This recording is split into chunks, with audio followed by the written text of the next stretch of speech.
The ruthless crack of a bullwhip against the floorboards brought Keira Blackburn to her knees, her trembling hands clutching the soapy rag as tears threatened to spill onto the newly scrubbed saloon floor. Colorado Territory, 1873, a place where dreams came to die and nightmares thrived in the shadows of progress and promise that never seemed to extend to women like her. "You missed a spot, girl," growled Silas Thornton, the owner of the Silver Dollar Saloon in Challis, Idaho Territory. His bloated face gleamed with malice in the dim lamplight.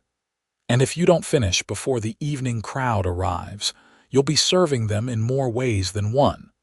The threat hung in the air like gunsmoke.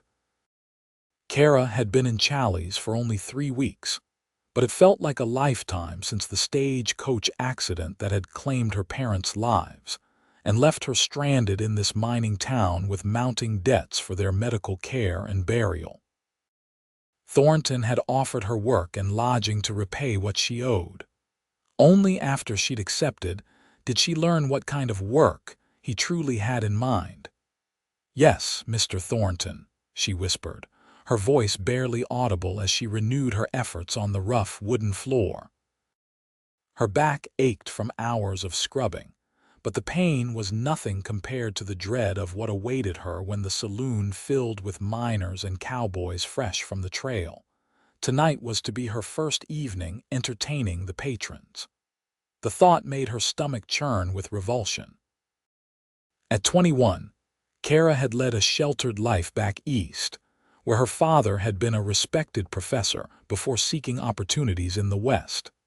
Nothing had prepared her for the harsh realities of a mining town where a woman alone had few options. "When you're done there, Maggie will help you dress." Thornton gestured toward the staircase leading to the small rooms above. "Remember our arrangement, 4 months of service to clear your debt, or I'll see you in prison for theft." It was a lie, of course. Keira had stolen nothing, but in Challis, Thornton's word carried weight with the sheriff, who happened to be his cousin. She had no allies, no recourse, and nowhere to run in the vast wilderness surrounding the town. The saloon doors swung open, allowing a shaft of late afternoon sunlight to cut through the smoky interior. Keira kept her head down, avoiding the gaze of whoever had entered early. The steady rhythm of spurs against wood announced the arrival of a cowboy. "Afternoon, Thornton," called a deep voice, its tone pleasant but carrying an undercurrent of steel. "Whiskey, if you please." "Flynn, early today, aren't you?" Thornton's demeanor shifted instantly, becoming almost jovial. "Just getting things ready for tonight." Keira risked a glance upward. The newcomer stood tall at the bar, his broad shoulders draped in a dust-covered duster. A weathered Stetson shadowed his face, but she could make out a strong jaw dusted with several days' worth of stubble. He wasn't like the rough miners who frequented the saloon. There was something measured about his movements, a calm confidence that spoke of a man comfortable in his own skin.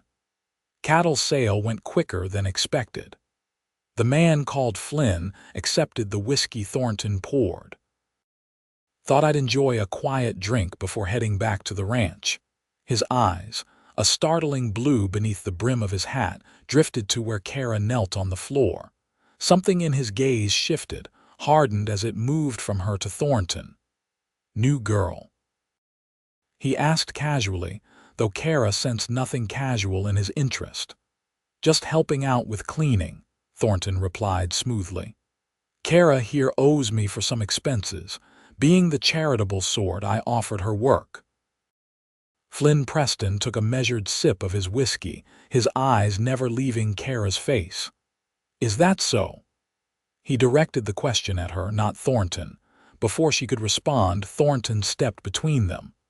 "Miss Blackburn isn't much for conversation, are you, girl? Best get back to your work now." Flynn's gaze lingered on her a moment longer before he turned back to his drink. Keira returned to her scrubbing, but she could feel those blue eyes watching her, assessing the situation with an intelligence that made her heart beat faster with something that wasn't quite fear. As the afternoon wore on, more patrons filtered into the saloon.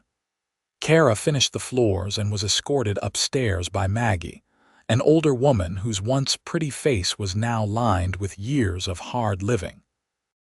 "First night's the worst, honey," Maggie said, helping Keira into a garish red dress that exposed far too much of her shoulders and chest. "After that, you learn to go somewhere else in your mind." Keira's hands trembled as Maggie arranged her dark hair. "I cannot do this," she whispered, fighting back tears. "I would rather die." "Don't talk like that," Maggie hissed, glancing nervously at the door. "Thornton doesn't take kindly to girls who don't cooperate. Remember what happened to Sally." Sally had supposedly run away 2 months ago, but the rumors suggested a far darker fate. Keira swallowed hard, staring at her reflection in the cracked mirror. The woman looking back at her was a stranger painted and dressed like a doll for men's amusement. "It's only 4 months," Maggie continued, her voice softening. "Then you can leave, start fresh somewhere else." But they both knew that wasn't true. Girls who started down this path rarely found their way back. When Keira descended the stairs that evening, the saloon was crowded and raucous. Men turned to stare as she made her way to the bar where Thornton waited, his small eyes gleaming with satisfaction. "There she is, gentlemen, our newest flower. Who'll buy Miss Keira her first drink in Challies?" A chorus of crude offers rose from the crowd. Keira felt sick, her corset suddenly too tight, making it difficult to breathe. As hands reached for her, she stepped back, colliding with a solid chest. Strong hands steadied her shoulders. "I believe the lady might prefer some air first," said the familiar voice of Flynn Preston. "Evening's young, after all." Thornton's face darkened. "Preston, she's working. Find yourself another, I'll pay for her time," Flynn interrupted, his voice quiet but firm. "An hour should suffice." Before Thornton could protest, Flynn placed several gold coins on the bar, far more than an hour of Keira's company was worth. The saloon owner's greedy eyes fixed on the money, and he nodded grudgingly. "1 hour," he agreed, sweeping the coins into his palm. "And not a minute more." Without waiting for further discussion, Flynn guided Keira toward the door, his hand resting lightly at the small of her back.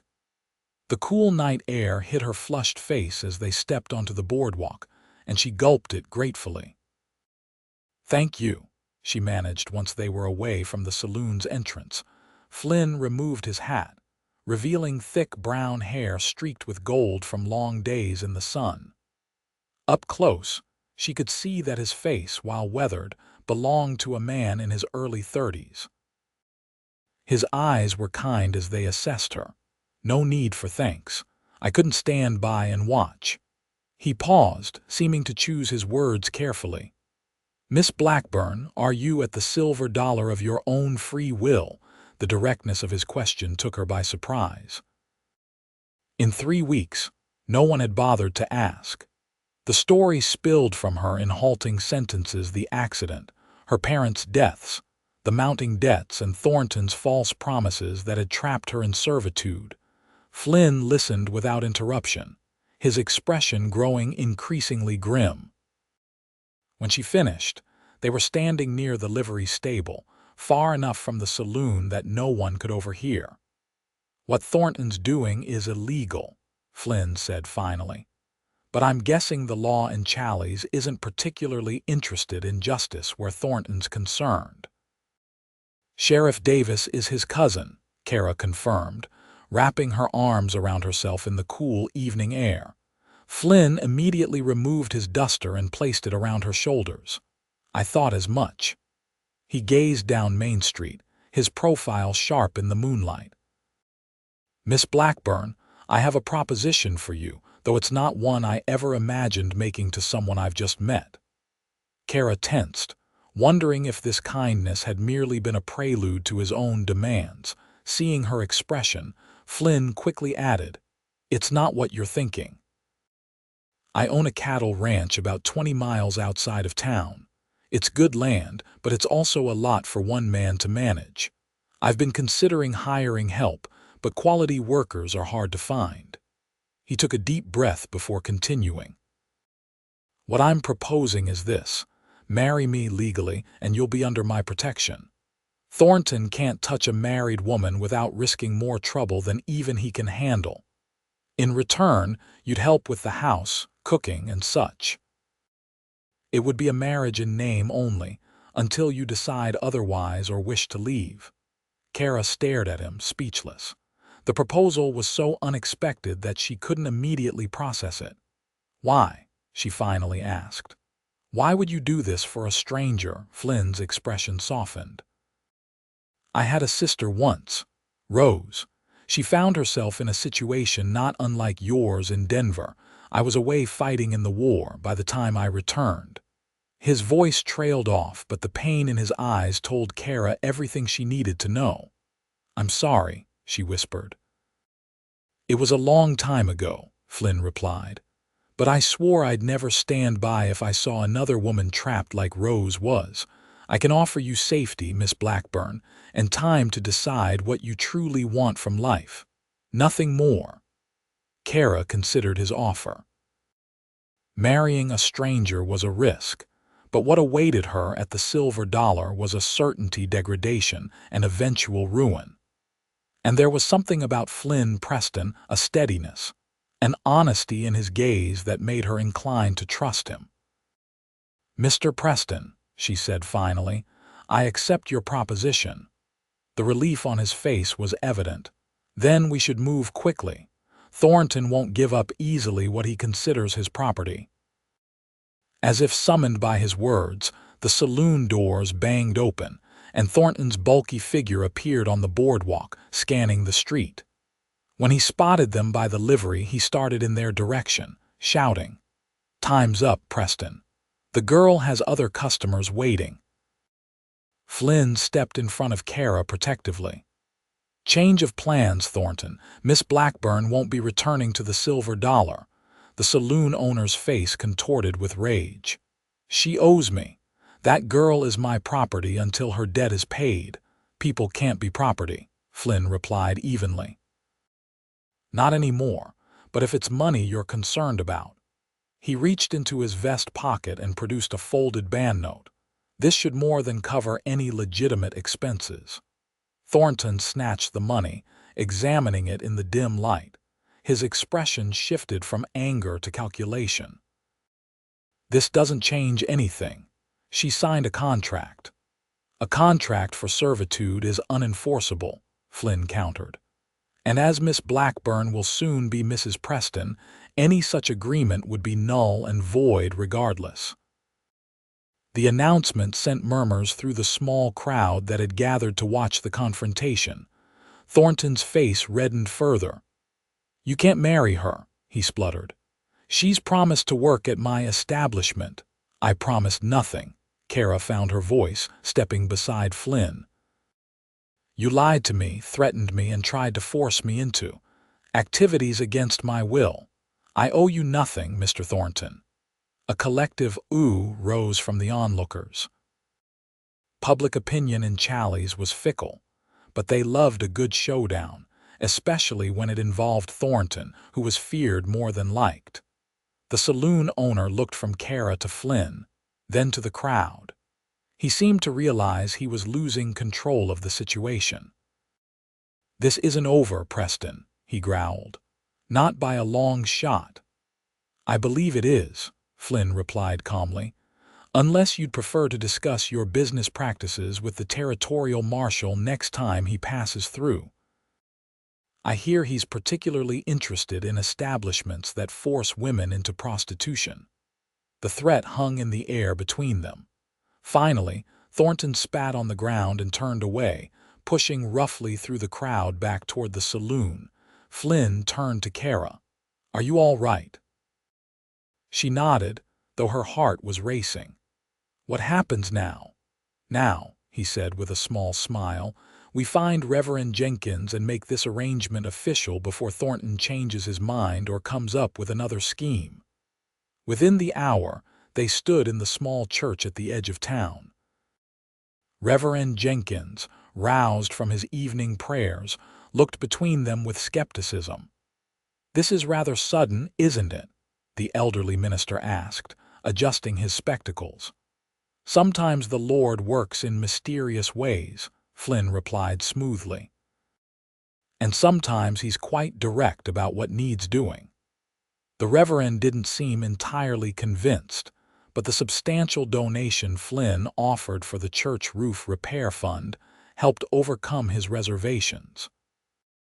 With only the Reverend's wife and the church handyman as witnesses, Keira found herself reciting vows to a man she'd met mere hours ago. "I now pronounce you husband and wife," Reverend Jenkins declared. "May God bless this union." Flynn's kiss was brief and respectful, a light touch of lips that sealed their arrangement without presuming more. As they signed the marriage certificate, Keira felt a strange mixture of relief and trepidation. She was safe from Thornton, but she had bound herself to a stranger whose true nature remained to be discovered. Outside the church, Flynn's horse and wagon waited. He helped her up onto the seat and climbed up beside her. As they headed out of town under a canopy of stars, Keira clutched Flynn's duster around her shoulders, still wearing the gaudy saloon dress beneath it. "Thank you," she said softly. "I know what you sacrificed tonight." Flynn glanced at her, his expression unreadable in the darkness. "I sacrificed nothing of value, Mrs. Preston. My bachelor existence was a lonely one. Having someone to share the ranch with will be a welcome change." "Even someone you don't know." "I know enough," he replied. "I know you're brave. I know you have principles. The rest we'll discover with time." As the wagon rolled through the night, leaving Challies behind, Keira felt something she hadn't experienced since before her parents' death. Hope. The Preston Ranch came into view with the first light of dawn, a sturdy two-story house with a broad porch, flanked by a barn and several outbuildings. The property sat in a verdant valley cradled by distant mountains, with a creek winding through pastures dotted with grazing cattle. "It's beautiful," Keira murmured, taking in the peaceful scene. "It's not much compared to places back east," Flynn replied, "but it's mine. Paid for with 10 years of hard work." He helped her down from the wagon, and Keira's legs nearly buckled beneath her, stiff from the long journey and the emotional exhaustion of the previous day. "Let me show you inside," Flynn said, steadying her with a gentle hand.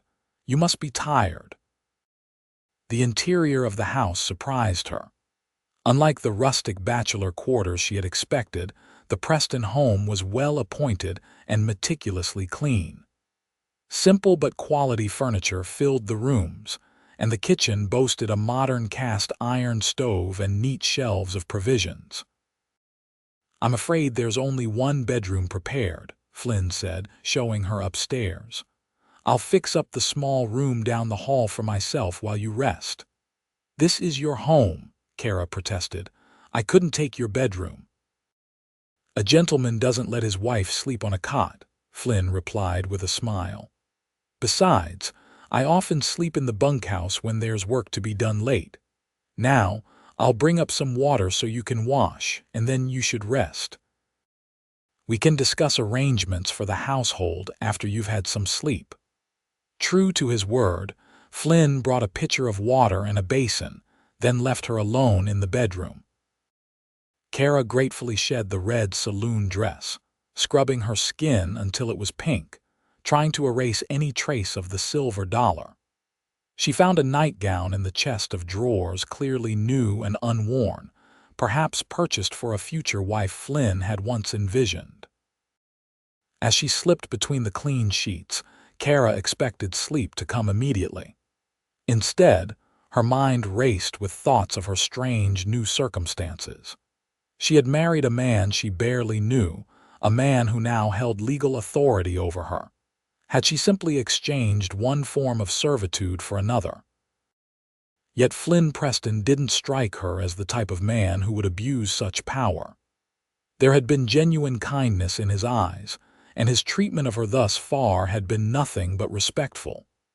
Perhaps, Keira thought as she finally drifted off, she had found not just escape, but sanctuary. When she awoke, the sun was high in the sky. Disoriented, Keira sat up quickly before remembering where she was. A bundle of clothing sat on the chair by the window, a simple blue cotton dress, undergarments, and a pair of worn but serviceable boots. A note rested atop them in a strong, masculine hand. Found these in a trunk. They belonged to my mother. Might not be a perfect fit, but better than what Thornton provided. Take your time coming down. The dress was indeed a bit loose in the waist and short at the ankles, but it was clean and modest, a vast improvement over the garish saloon outfit. Keira pinned up her hair as best she could without a maid's assistance and made her way downstairs. She found Flynn in the kitchen, his sleeves rolled up as he kneaded bread dough on the table. He looked up at her approach, flour dusting his forearms. "Good afternoon," he said with a smile, "feeling better after some rest?" "Much, thank you." Keira hesitated in the doorway. "I apologize for sleeping so long. I should have been up helping with the household duties." Flynn shook his head. "No need for apologies. You needed the rest." He gestured to the dough. "I'm not much of a baker, but I manage.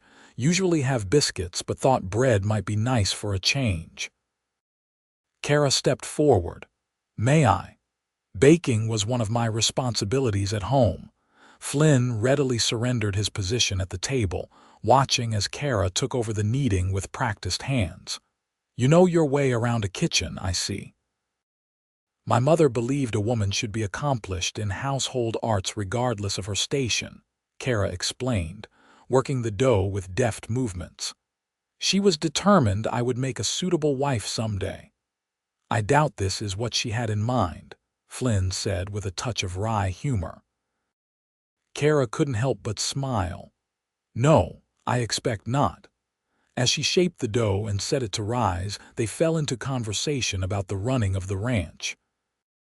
Flynn explained that he had a few hired hands who helped with the cattle, but they lived in the bunkhouse and rarely came to the main house except for occasional meals.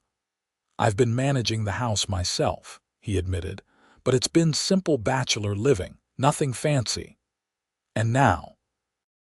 Keira asked, washing her hands in the basin. "What do you expect from me as your wife?" Flynn leaned against the counter, his expression thoughtful. "I expect you to be comfortable and safe. Beyond that, I'd welcome your help with cooking and keeping the house if you're willing." "But this isn't servitude, Keira. You're free to establish your own routines and interests." "And what of other marital obligations?" She couldn't quite meet his eyes as she asked. "There are none," Flynn said firmly.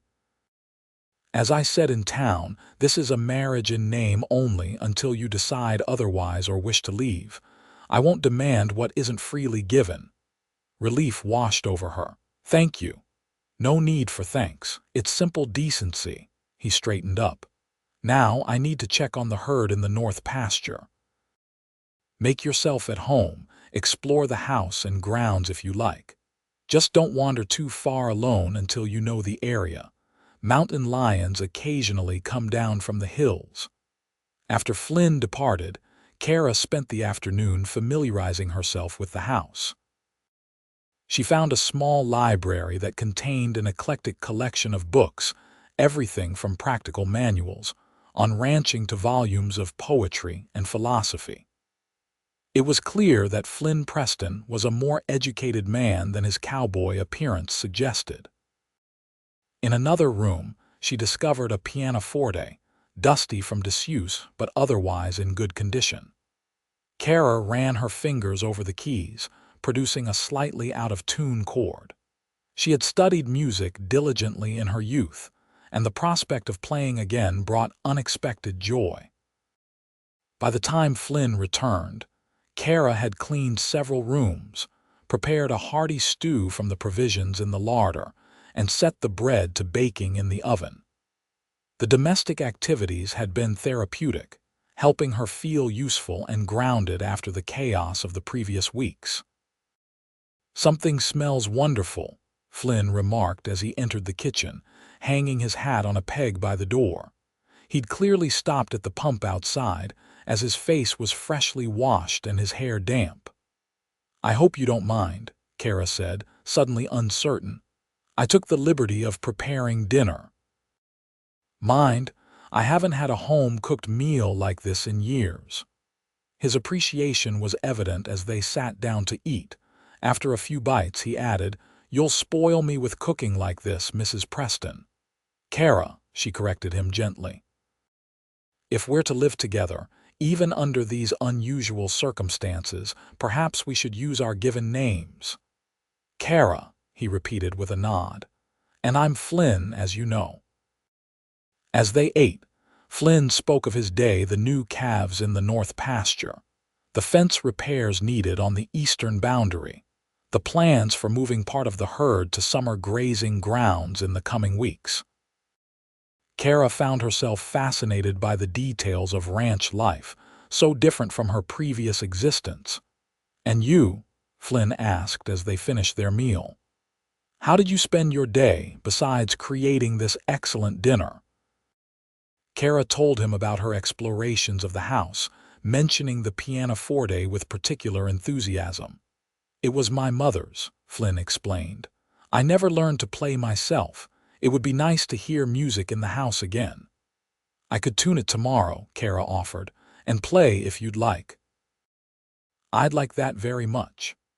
As they cleared the table together, Flynn insisting on helping despite Keira's protests, that it was her job, she realized that this strange arrangement might offer more than mere safety.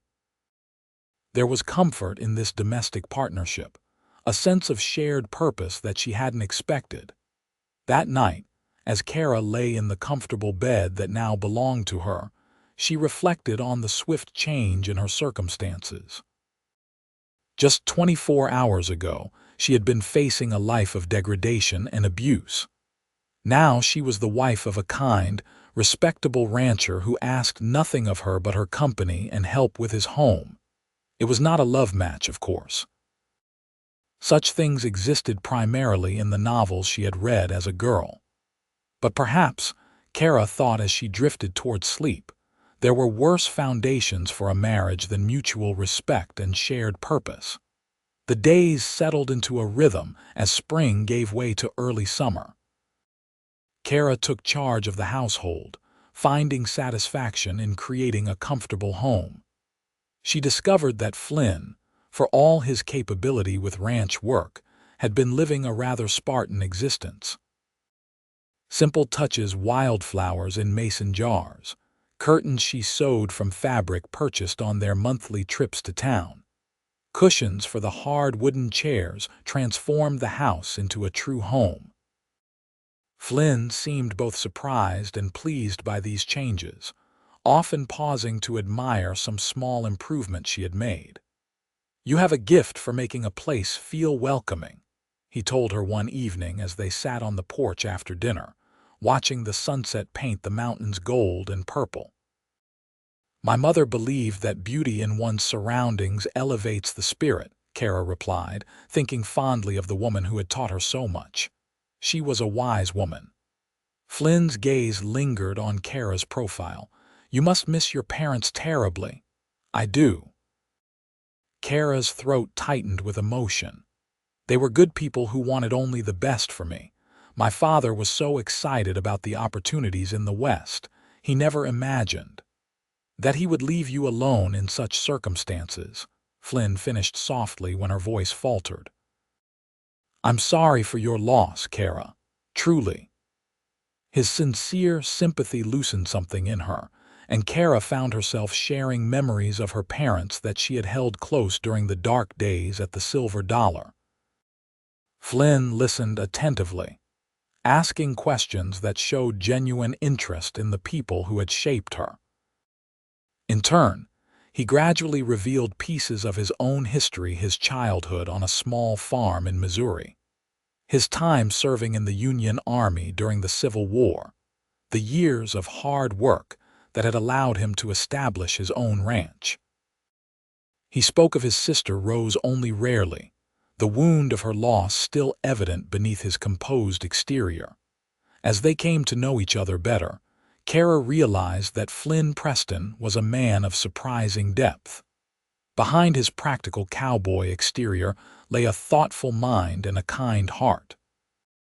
He read voraciously in the evenings, everything from Shakespeare to scientific journals. He treated his ranch hands with fairness and respect, earning their loyalty rather than demanding it. And he never, not once, made Keira feel that she was anything less than his equal partner in their unusual arrangement. Their physical relationship remained strictly proper. Flynn had taken up permanent residence in the smaller bedroom down the hall, and though they spent their days working in comfortable proximity, he never presumed upon their marital status. Yet Keira found herself increasingly aware of him as a man. She noticed the strength in his hands as he mended a fence post, the grace of his movements as he rode his horse across the pasture, the warmth in his blue eyes when he smiled at some small jest she made over dinner. These observations brought an unfamiliar flutter to her stomach, a sensation she wasn't quite ready to examine. One morning in late June, Flynn mentioned at breakfast that he needed to ride into Challies for supplies and to check on cattle prices at the stockyard. "Would you like to accompany me?" he asked. "We could visit the general store for any household items you need." Keira hesitated. They had made brief trips to town before, but always to the smaller settlement of Clayton, avoiding Challies and the possibility of encountering Thornton. Seeing her expression, Flynn added, "If you're concerned about Thornton, don't be. Our marriage is legal and binding. He has no claim on you." "I know," Keira said, twisting her wedding band a simple gold circle that had belonged to Flynn's mother. "It's just the memories." "We all have places that hold painful memories," Flynn said gently. "Sometimes facing them is the only way to rob them of their power, but the choice is yours. I won't think less of you if you prefer to stay here." His understanding touched her. "No, you're right. I should go. I can't avoid Challies forever, and I do need fabric for new curtains in the study." Flynn smiled. "Then it's settled. We'll make a day of it." The ride to town was pleasant, with wildflowers carpeting the meadows and birds singing in the cottonwoods along the creek. Flynn pointed out landmarks and shared stories of the area's history, keeping Keira's mind engaged and preventing her from dwelling on her anxiety about returning to Challies. As they approached the town, however, her tension returned. Flynn seemed to sense it, reaching across to briefly squeeze her hand where it rested on the wagon seat. "Remember, you're Mrs. Flynn Preston now, a respected rancher's wife. Hold your head high." Keira straightened her shoulders, drawing strength from his words and the solid presence beside her. The wagon rolled down Main Street, past the Silver Dollar Saloon with its peeling paint and tattered awning. Keira forced herself to look directly at the building that had featured in her nightmares, surprised to find it seemed smaller and shabbier than in her memory. They tied up the wagon in front of Miller's General Store, and Flynn helped Keira down, his hands lingering briefly at her waist. Several townspeople greeted Flynn with friendly nods, their curious gazes taking in Keira with interest. "Mrs. Miller," Flynn called to the plump woman arranging dry goods on a shelf, "I'd like to introduce my wife, Keira Preston." The shopkeeper's eyebrows rose nearly to her hairline. "Wife? Flynn Preston, when did you go and get yourself married without telling a soul?" "About 2 months ago now," Flynn replied easily. "It was a quiet ceremony." Mrs. Miller hurried forward to clasp Keira's hands in her own. "Well, bless my soul, "Welcome to our community, Mrs. Preston. We'd all but given up hope that this handsome devil would ever settle down." Keira found herself smiling at the woman's warm welcome. "Thank you, Mrs. Miller. It's a pleasure to meet you." As they shopped for supplies, more townspeople stopped to introduce themselves and congratulate them. Keira was surprised by the genuine warmth of their reception. These people knew nothing of her brief, horrifying time at the Silver Dollar to them. She was simply Flynn Preston's new bride, worthy of respect by virtue of that position. "Mrs. Preston," called a female voice as they were loading their purchases into the wagon. Keira turned to see a well-dressed woman approaching, a young girl at her side. "I'm Charlotte Davis, the schoolteacher here in Challies. I just wanted to introduce myself and welcome you to our town." "Thank you, Miss Davis. It's a pleasure to meet you. I understand from Mrs. Miller that you play the piano beautifully," the schoolteacher continued. "Our church piano has been silent since Mrs. Abernathy passed last winter. We would be so grateful if you might consider playing for Sunday services when you're in town." The invitation, so normal and respectable, brought tears to Keira's eyes. "I would be honored," she managed to say. As Miss Davis departed with promises to send the hymn selections ahead of time, Flynn loaded the last of their supplies. "Ready for lunch?" he asked. "The hotel dining room serves a decent meal." "Yes, I think I am," Keira replied, feeling lighter than she had in months. They were crossing the street toward the hotel when a commotion erupted from the Silver Dollar. The bat-wing doors crashed open and Silas Thornton stumbled out, red-faced and clearly drunk despite the early hour. His bloodshot eyes landed on Keira, and his expression contorted with rage. "Well, if it isn't the high and mighty Mrs. Preston," he slurred, lurching toward them. "Traded up from saloon girl to rancher's wife, didn't you? Clever little schemer." Flynn stepped between them, his posture relaxed but alert. "That's enough, Thornton. Go back inside before you embarrass yourself further." "Embarrass myself?" Thornton laughed, an ugly sound. "That's rich coming from a man who married my property. Tell me, Preston, did she earn her keep on her back, or does she just cook your meals?" Flynn's expression hardened, but his voice remained calm. "My wife deserves your respect, Thornton. I suggest you offer an apology before this conversation continues." By now, a small crowd had gathered, watching the confrontation with avid interest. Keira stood frozen, humiliation washing over her as Thornton's accusations hung in the air. "Apologize." Thornton spat on the ground. "To a worthless," he never finished the sentence. Flynn's fist connected with his jaw in a swift, controlled motion that sent the saloon keeper sprawling into the dust. "I warned you," Flynn said quietly, standing over the fallen man. "My wife is a lady deserving of respect.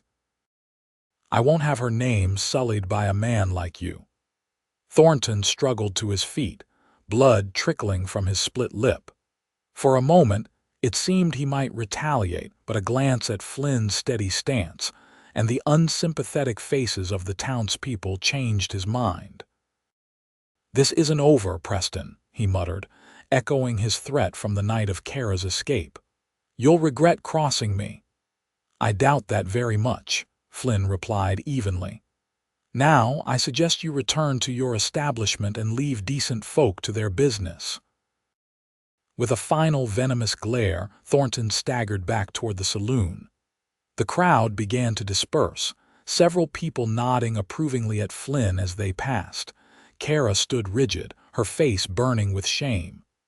"Everyone knows," she whispered. "They all know what I almost became." Flynn turned to her, his expression gentle. "What they know is that a man just made a fool of himself in public by insulting a respectable woman. Nothing more." He offered his arm. "Now, shall we have that lunch? I believe the hotel serves apple pie that rivals even your excellent baking." His normalcy in the face of the incident gradually calmed her. As they entered the hotel dining room, Keira was further reassured by the friendly greetings they received. If anyone had drawn conclusions from Thornton's outburst, they showed no sign of it. By the time they finished their meal, Keira had regained her composure enough to suggest a visit to the dressmaker's shop for fabric. Flynn agreed readily, and they spent a pleasant hour selecting materials for curtains and discussing the possibility of new shirts for Flynn, whose current wardrobe showed signs of bachelor neglect. As they headed home in the late afternoon, the mountains gleaming in the distance, Keira found herself reflecting on the day. Despite Thornton's ugly scene, it had been a success.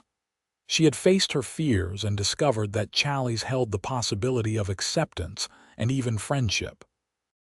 "Thank you," she said as the ranch came into view, "for defending my honor today." Flynn glanced at her, his expression serious.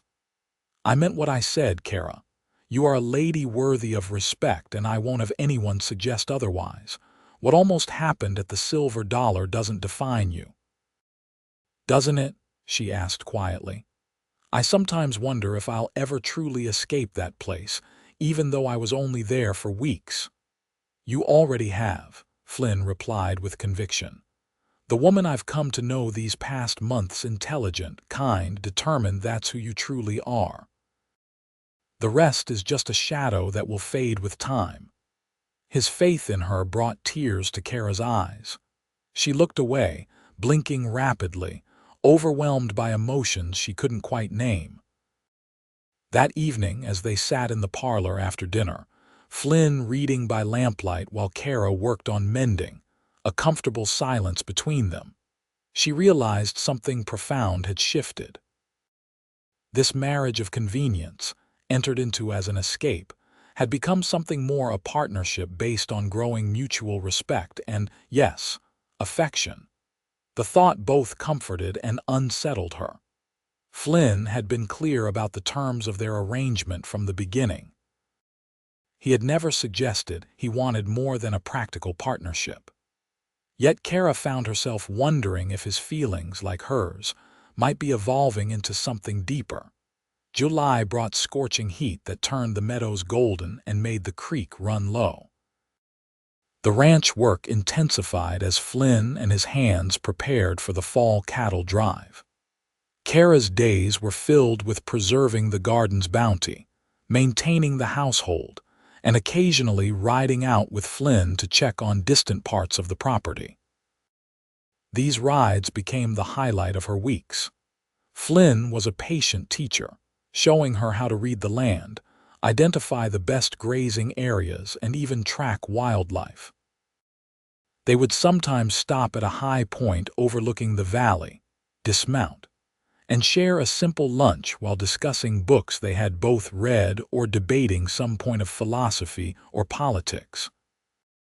In these moments, away from the house and its reminders of their unusual arrangement, Keira felt most at ease with Flynn. He treated her as an intellectual equal, never dismissing her opinions as many men might have done. He listened when she spoke of her hopes to perhaps teach music someday, or her ideas for improvements to the ranch's operations. And sometimes, when they rode side by side through a meadow dotted with wildflowers, or watched an eagle soaring overhead, she would catch him looking at her with an expression that made her heart beat faster, a warmth in his eyes that suggested he might be feeling the same confusing mix of emotions that had begun to occupy her thoughts. One evening in late July, a violent thunderstorm swept through the valley. Keira sat at the piano, playing a Chopin nocturne while rain lashed the windows and lightning illuminated the room in brief, brilliant flashes. Flynn sat nearby, ostensibly reading but more often watching her hands move over the keys. As the piece reached its emotional peak, a particularly close lightning strike was followed almost immediately by a deafening crack of thunder. The house shook, and the lights flickered. Keira's hands faltered on the keys. "That was close," Flynn said, rising from his chair. I should check before he could finish. There was a frantic pounding at the door. Flynn hurried to answer it, Keira following close behind. One of the ranch hands stood on the porch, drenched and breathless. "Fire, boss," the young man gasped. Lightning hit the north barn. Flynn was in motion instantly, grabbing his slicker from the peg by the door. "Wake the others, Miguel. Get the horses out first, then form a bucket line from the well." "I'm coming too," Keira said, reaching for her own coat.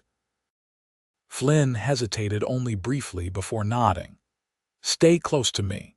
The scene at the barn was chaos. One corner of the roof was fully engulfed in flames that hissed and sputtered in the driving rain but continued to spread. Ranch hands were leading panicked horses from the structure while others had already begun passing buckets of water toward the blaze. Flynn took charge immediately, directing men to specific tasks with calm efficiency. Keira joined the bucket line, passing heavy containers of water despite the weakness in her arms.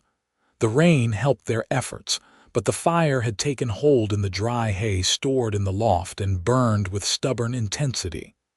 "The roof's going to collapse," someone shouted. "Everyone out." Flynn ordered, doing a quick head count of his men. "Is that all the horses?" "All but Dancer," called Miguel. "She's in the far stall, boss. Won't come out." Before anyone could stop him, Flynn sprinted toward the burning structure. Keira's heart leaped to her throat as she watched him disappear into the smoke-filled doorway. "Flynn!" she screamed, starting forward only to be held back by one of the ranch hands. "Don't, madam," the man said grimly. "Not safe." The minutes that followed were the longest of Keira's life. The fire continued to consume the barn, sending up showers of sparks that were quickly extinguished by the rain. Men stood by helplessly, watching the building begin to groan as its supports weakened. Just as Keira was certain all hope was lost, a figure emerged from the smoke. Flynn, leading a terrified mare. They had barely cleared the doorway when a section of the roof collapsed behind them with a thunderous crash. Keira broke free from the restraining hand and ran to Flynn, heedless of the mud and rain. He was coughing, his face streaked with soot but alive. "You fool," she cried, tears mingling with the rain on her face. "You could have been killed." Flynn handed the horse off to Miguel before turning to Keira. "Dancer is worth more than the barn," he said simply. "She's carrying my best stallion's foal. No horse is worth your life." Keira's voice broke as the fear of the past minutes caught up with her. I thought I'd lost you." Something shifted in Flynn's expression: surprise, followed by a dawning realization. "Keira," he said softly, reaching out to brush wet hair from her face. "I'm sorry I frightened you." The tenderness of the gesture, combined with the residual terror of nearly losing him, broke something open inside her. Before she could consider the consequences, Keira threw her arms around Flynn's neck and pressed her lips to his in a desperate kiss. For a heartbeat, he stood frozen in shock. Then his arms came around her, pulling her close as he returned the kiss with equal fervor. Around them, the ranch hands tactfully turned their attention back to the smoldering barn, but neither Flynn nor Keira noticed. They were lost in a moment of revelation that what had begun as an arrangement of convenience had transformed, without either of them quite realizing it, into something much more profound. When they finally broke apart, both breathless, Flynn rested his forehead against hers. "I've been wanting to do that for weeks," he admitted, his voice rough with emotion. "But I promised you freedom to choose, and I meant it." "I choose you," Keira whispered. "I think I have for some time now. I was just afraid to admit it, even to myself." Flynn's smile was like sunrise after the storm. "Then I am the luckiest man in Idaho territory." He glanced at the still smoking barn and added ruefully, despite appearances to the contrary.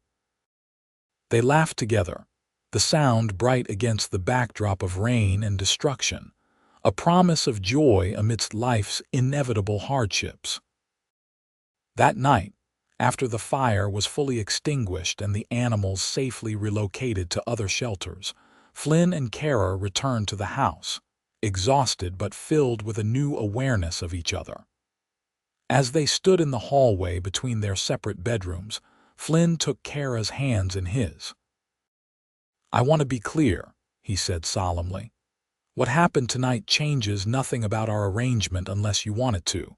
I meant what I said months ago. I won't demand what isn't freely given."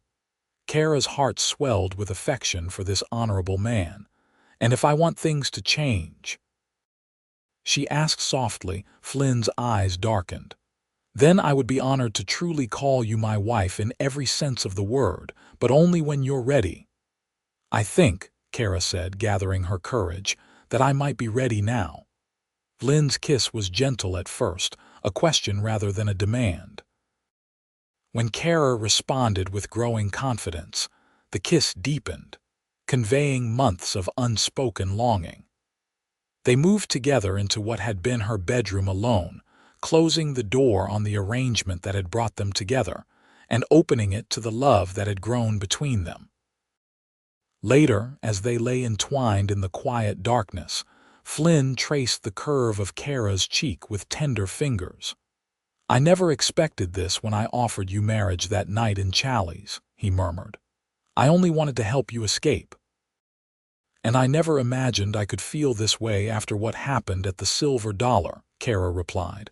"You gave me back my dignity, my sense of self, and now—" "And now," Flynn prompted when she hesitated.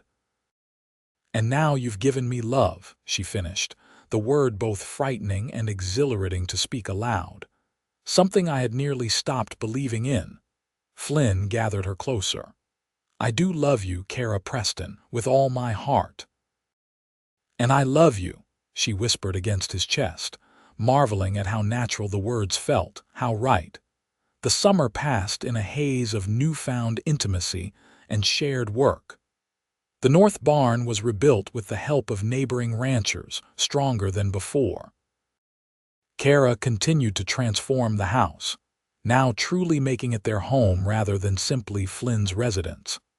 And on Sundays, when they traveled to Challies for church services, she played the piano while Flynn sat in the front pew, his face filled with pride and love. Word of Thornton's confrontation with the Prestons had spread through the town, and public opinion had settled firmly on their side. The saloon keeper found himself increasingly ostracized by the respectable citizens of Challies. His business suffering as miners and cowboys chose to spend their money at the newer, cleaner establishment that had opened at the other end of town. In September, as the aspens began to turn gold against the evergreen hillsides, Keira made a discovery that filled her with both joy and trepidation. After several mornings of unexplained nausea, she realized what it might mean. She waited until evening to share the news with Flynn after they had enjoyed a quiet dinner together. As they sat on the porch watching the sunset paint the mountains, she took his hand in hers. "I have something to tell you," she began, suddenly nervous. "I believe, that is, I'm fairly certain, we're going to have a child." Flynn went still beside her, his expression unreadable in the fading light. For a terrible moment, Keira feared she had misjudged his desires, that perhaps he had never wanted children. Then he turned to her, and she saw that his eyes were bright with unshed tears. "A child," he repeated, his voice thick with emotion. "You're sure?" Keira nodded, her own eyes filling. "As sure as I can be. The baby should arrive in spring, around April or May." Flynn dropped to his knees before her chair, gathering both her hands in his. "Keira," he said, his voice reverent, "you have already given me more happiness than I ever thought possible, and now this gift." He pressed a kiss to her still flat stomach. Thank you for our child." His joy banished Keira's fears. Together, They began to plan for the baby discussions about converting the small room adjacent to their bedroom into a nursery, debates about names, dreams about the child's future on the ranch that would one day be his or her inheritance. As autumn progressed, Keira's condition became more apparent. Flynn grew increasingly protective, insisting she rest more and hiring a local girl to help with the heavier household tasks. Keira accepted these changes with good grace, secretly touched by his concern, though she sometimes had to remind him that pregnancy was not an illness.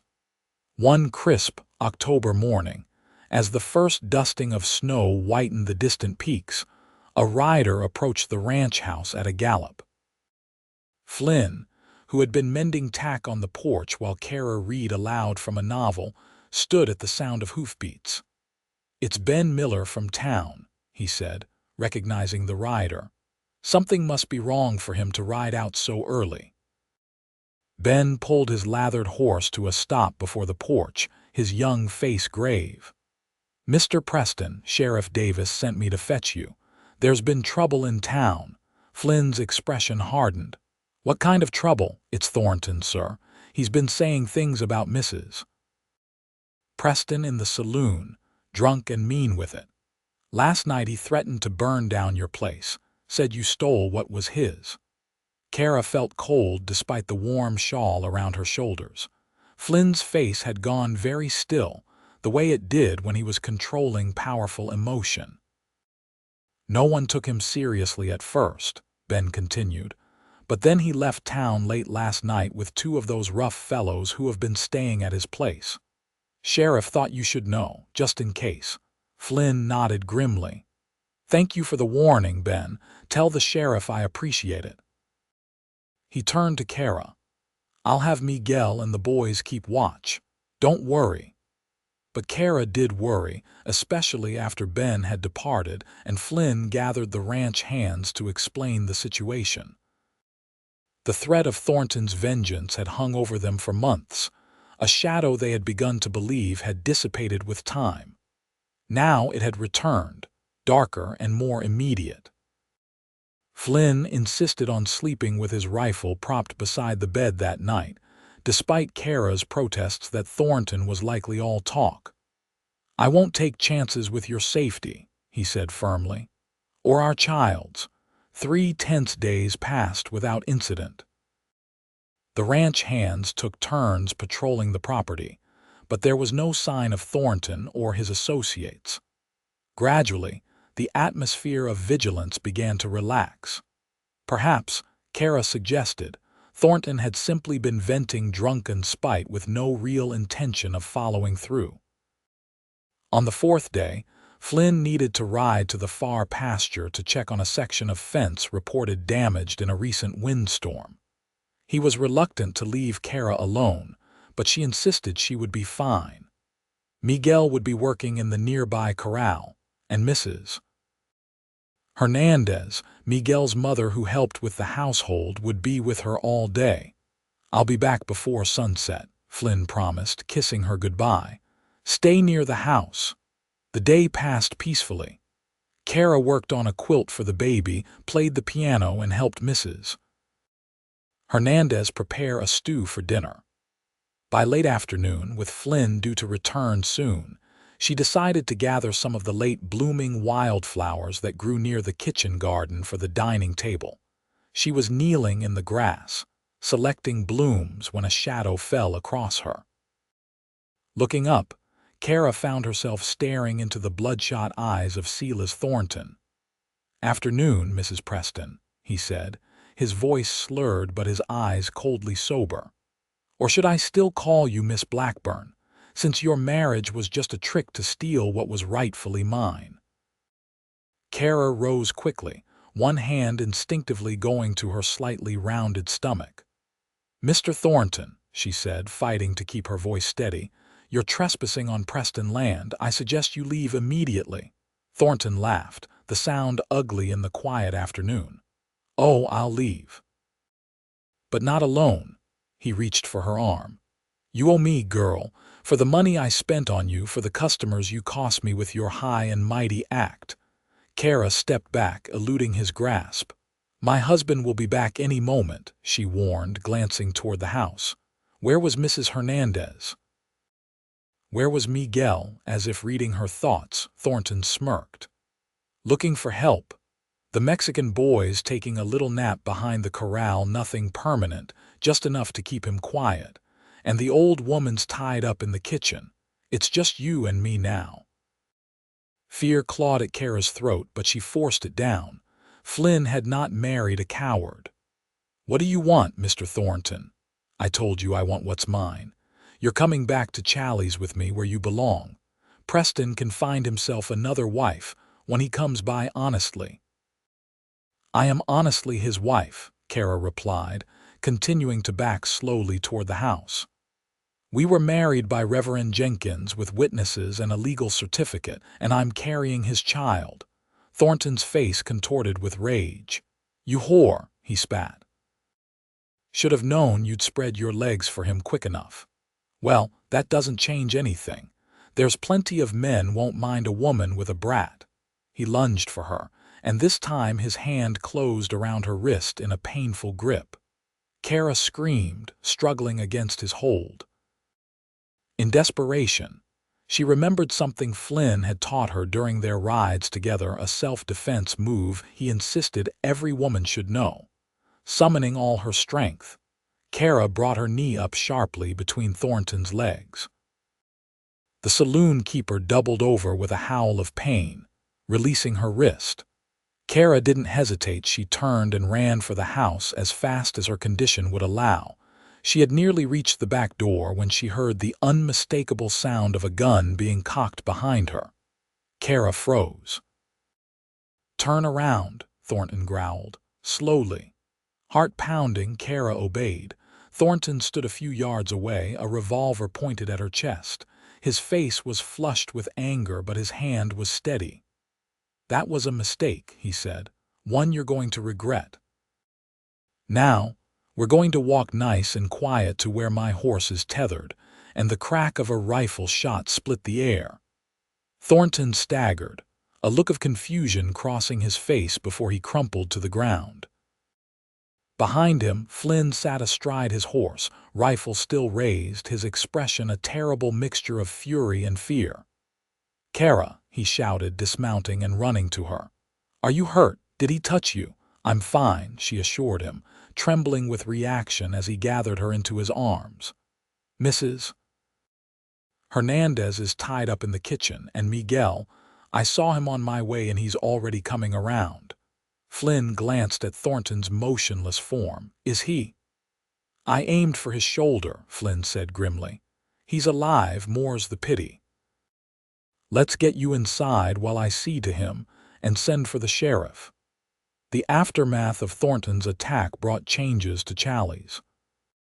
Sheriff Davis, confronted with attempted kidnapping and assault charges against a pregnant woman, had no choice but to arrest the saloon keeper despite their family connection.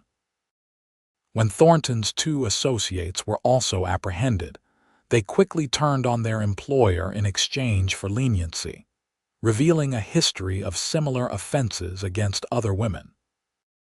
The territorial court sentenced Thornton to 15 years in the prison at Boys, effectively ending his reign of intimidation in Challies. The Silver Dollar Saloon was sold to pay his debts and legal costs, eventually reopening under new ownership as a respectable hotel. For Flynn and Keira, the incident strengthened their bond, deepening their appreciation for the life they were building together. The winter passed peacefully, with preparations for the baby occupying much of their attention. Flynn expanded the nursery, crafting a cradle from pine with his own hands. Keira sewed tiny garments and finished the quilt, her fingers stitching love into every seam. As Keira's pregnancy progressed, Flynn's protective instincts only intensified. He insisted on hiring additional help for the house and arranged for the doctor from Challies to visit regularly. Keira accepted his concern with loving patience, recognizing it as an expression of his deep care for her and their child. The baby arrived on a perfect spring day in early May, a healthy boy with his father's blue eyes and a strong set of lungs that announced his arrival to the world with impressive volume. They named him Thomas James Preston, after both their fathers, but called him TJ. Flynn's transformation upon becoming a father was something to behold. The reserved, sometimes solitary rancher became openly demonstrative, spending hours simply holding his son, singing the old ballads he remembered from his own childhood, making grand plans for the boy's future. "He'll go to college," Flynn declared one evening as they sat on the porch, TJ sleeping peacefully in Keira's arms. "Maybe Harvard or Yale, but only if he wants to. If he prefers ranching, that's fine too. The important thing is that he'll have choices." "Choices are important," Keira agreed, smiling at her husband's enthusiasm. "But perhaps we should let him learn to walk before planning his education," Flynn laughed, the sound rich with contentment. "You're right, as usual." He gazed out at the land that stretched before them, golden in the evening light. "I just want him to have everything, all the opportunities I didn't have, all the security you were denied." "He will," Keira assured him, "because he has us." As summer bloomed across the valley, their happiness seemed complete. The ranch prospered under Flynn's management, with record cattle prices at market and new breeding stock improving the herd. Keira's skill as a pianist had made her a valued member of the Challies community, and she had begun giving lessons to several children in town during their monthly visits. TJ thrived, growing from a tiny infant to a robust baby with his father's smile and his mother's dark hair. His arrival had completed their family in a way neither Flynn nor Keira had anticipated when they had entered into their unusual marriage arrangement more than a year earlier. One evening in late August, as they celebrated their first wedding anniversary with a special dinner after TJ had been put to bed, Flynn raised his glass in a toast. "To the bravest, most beautiful woman I know," he said, his eyes shining with love. "Who took a chance on a lonely rancher and made him the happiest man in Idaho territory." Keira raised her own glass. "And to the most honorable man I've ever known, who offered shelter when I needed it most and then gave me a home in every sense of the word." After they drank, Flynn reached across the table to take her hand. "I've been thinking," he said, his expression serious, "about the day we met, about how close we came to never meeting at all, if you hadn't come into the Silver Dollar that afternoon." Keira began, remembering. "Or if I'd decided against a drink, or if you hadn't looked up at just that moment," Flynn finished. "So many small chances that led to this." He gestured around them, encompassing their home, their life together. "You believe in fate?" Keira asked. "That we were meant to find each other?" Flynn considered the question thoughtfully.